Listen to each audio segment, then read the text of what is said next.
pinabog na parcel. Diba? Skincare is like natalon. Skincare is like talon kinakamay. Kwarta, pero ba ni kwarta, di na sa tamang pagmay. Actually, hamisan niya siya. Ang Rejuve set, day cream, and nasulipat niya sabon niya, lahi na brand. So, I think kanina ang day cream. First time yun ako magamit sa day cream, guys.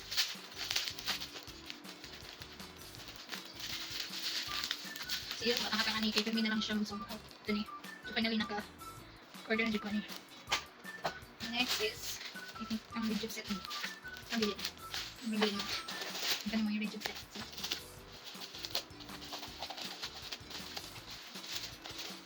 Ganyan pa nga shop sa TikTok kay ang akong orderan nga siya free. Free siya in the sale. Ang ako niya orderan. Ang sunod ni kay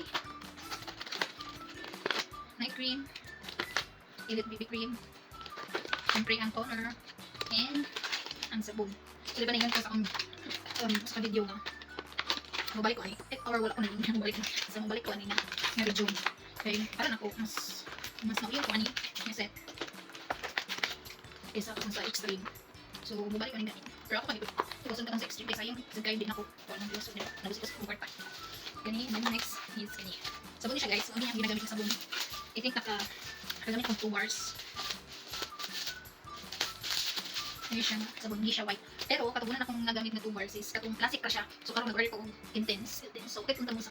So, guys, mani ang classic. So, nag-order ko aning 2 box. Dugay na rin ako. Pero, 2 bars akong nagamit kay na sa pigitiwas ng sabon. So, syempre, hindi ako ma-open na nitong hindi na ako mahutong. Usang nga, sabon na ang ginagamit. So, mani siya ang classic.